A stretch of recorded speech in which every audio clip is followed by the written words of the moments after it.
Essa mega operação nas duas comunidades criou um caos na cidade do Rio. O funcionamento dos serviços públicos foi afetado e suspenso durante toda esta terça-feira. Já falamos muito disso na abertura do jornal e também dentro da matéria do Kleber Rodrigues. Mas é sempre bom destacar como também nessa área a população, e normalmente a população mais humilde, é a que mais sofre nesse tipo de operação. 48 escolas públicas foram fechadas na região do Complexo do Alemão e da Penha.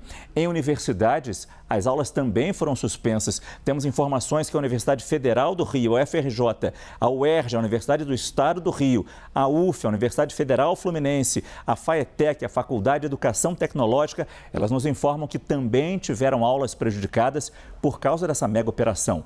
E além disso, pelo menos 5 unidades de saúde também foram fechadas por causa da violência e do risco que há para as pessoas que frequentam esses lugares durante uma mega operação. Sobre essa guerra no Rio, nós recebemos aqui no estúdio o jornalista Leandro Stoliar. Ele é o nosso analista convidado nesta edição do Prime Time, que pode dar um panorama dessa guerra entre facções e agentes de segurança em todo o estado. Leandro, boa noite, é um prazer ter você com a gente. A gente vai repetir aqui o mapa que nós já mostramos no começo do jornal, mostrando exatamente a localização, tanto do Complexo do Alemão quanto do Complexo da Penha. E como a gente já falou, mais de 154 mil pessoas vivem aqui. No Complexo do Alemão, no último censo, foram cadastrados 54 mil moradores, 100 mil no Complexo da Penha. Pergunto, qual é o peso de uma operação e de uma operação desse tamanho nessas regiões que a gente sabe tem muita gente, a maioria esmagadora, inocente, sim, vítima da criminalidade, mas infelizmente vítima também de uma mega operação como essa que a gente sabe sempre leva risco a essas pessoas, por mais cuidadosa, como diz o governador Cláudio Castro, que foi essa operação. Boa noite, muito obrigado. Boa noite, Márcio. Quanto tempo que a gente não trabalha junto. Boa noite a quem assiste aqui o Prime Time. Bom, o peso dessa operação é gigante, Márcio. Primeiro a gente precisa explicar para quem está assistindo que essa região aqui tem 26 favelas. Tá? Quando a gente fala de Complexo da Penha e Complexo do Alemão, são 26 favelas. Não é à toa que o Comando Vermelho, que é hoje a maior facção do Rio de Janeiro, usa esse lugar como um QG, como um quartel-general, porque é difícil para a polícia conseguir entrar nessa região, tamanha a força, sim, do crime organizado aqui nessa área. Aqui é a Zona Norte, no Rio de Janeiro não tem Zona Leste, então a gente chama essa área aqui de subúrbio, mas a gente vai tratar como Zona Norte aqui, tá? Eu trabalhei como repórter no Rio, você sabe disso, sim, sim, durante 15 anos, cobrindo esse tipo de operação. Então eu posso te dizer que essas pessoas são as mais afetadas, as pessoas que moram ali dentro do Complexo do Alemão e do Complexo da Penha. Eu conversei com uma fonte na polícia, antes de vir para cá, de entrar no jornal, e ela me disse o seguinte, que toda essa operação começou por conta de uma invasão no Chapadão, que é uma outra comunidade na Zona Norte, também no subúrbio do Rio de Janeiro, por conta de uma operação dos criminosos. Os criminosos invadiram o Complexo da Pedreira, que é uma comunidade ao lado do Chapadão, e a polícia, quando foi fazer lá a operação para acabar com aquela guerra, ela descobriu em loco algumas informações importantes que levavam a uma operação, a uma outra invasão comandada por traficantes do Complexo do Alemão na Pedreira, para ajudar aqueles traficantes do Chapadão que invadiram a Pedreira a fixar território ali na Pedreira. Então, com essas informações, a polícia montou uma mega operação.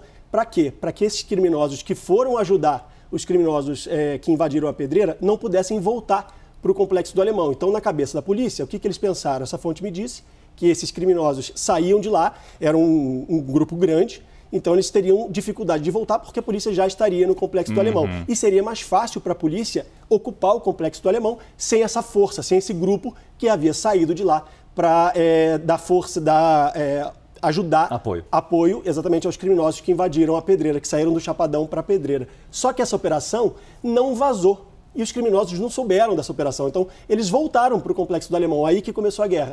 Eles encararam a polícia de frente e aí o resultado é esse que a gente viu aqui, o Prime Time vem anunciando desde o início do programa. E isso fatalmente me leva a uma outra pergunta. O quanto a polícia consegue monitorar essas movimentações, o crescimento de facções como o Comando Vermelho, e, fatalmente, agir contra esse crescimento. O quanto que a Polícia do Rio está sendo bem sucedida. Eu nem digo em operações como essa, isso a gente vai discutir mais à frente ao longo dessa edição. O quanto mega operações como essa funcionam ou não. Lembrando que já houve várias. E vamos trazer uma lista dessas mega operações. E a gente percebe, sempre tem uma outra, sempre tem a próxima, sempre tem a próxima. Sim. Mas isso não vem ao caso agora. Te pergunto, nesse momento, o quanto a Polícia do Rio consegue monitorar essa movimentação e o crescimento das facções? É muito difícil para a polícia conseguir monitorar exatamente o que acontece dentro da facção. O Comando Vermelho, inicialmente, era só no Rio de Janeiro e ele criou ramificações para todos os estados do Brasil. Vide, há poucos anos atrás, aquela operação que teve no Amazonas com a facção do Norte, enfim, a família do Norte, que parou as cadeias, enfim, teve uma rebelião lá.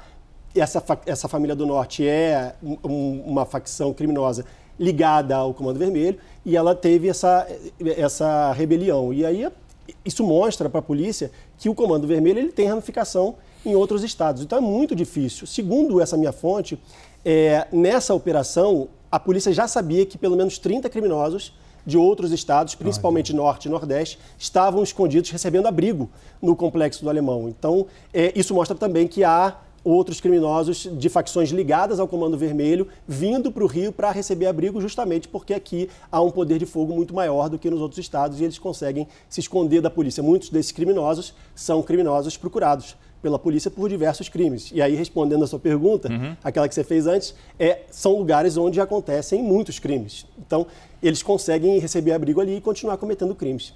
Em 2016, Márcio, eu entrevistei o Luiz Fernando da Costa, o Fernandinho Beiramar, no presídio de Rondônia, em Porto Velho. E logo depois, a Polícia Federal já havia investigado o Fernandinho Beiramar. Ele é uma pessoa muito inteligente, lê 12 livros por mês, ele está no regime RDD, né, que é Regime Disciplinar Diferenciado.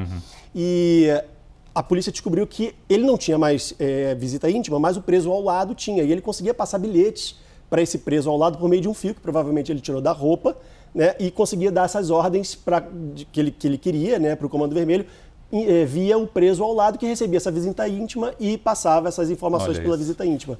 Logo depois dessa entrevista, o Fernandinho Beiramar foi transferido para Mossoró, no Rio Grande do Norte, e a família dele, se não me engano, a filha e o filho, foram presos e mais outras pessoas ligadas ao Fernandinho Beiramar foram presos por receber essas ordens do Beiramar de dentro da cadeia do presídio de segurança máxima. Isso é importante ser dito, para comandar o CV, o Comando Vermelho, do lado de fora.